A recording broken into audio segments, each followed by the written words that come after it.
৩টা পেরিয়ে গেছে। ঢাকার ঘুমন্ত শহর যেন জেগে উঠেছে এক ঝলক আলো আর হাততালির শব্দে।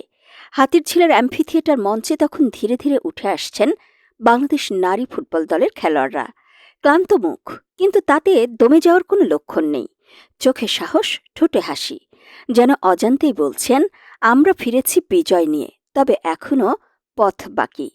গতরাত ১:৩০টায় মিয়ানমার জয় করে ফিরেছেন তারা। প্রথমবারের মতো এশিয়ান কাপের টিকিট কেটে তাদের এই ফেরাটা হলো বীরের মতো। বিমানবন্দর থেকে সরাসরি আনা হয় হাতিরঝিলে।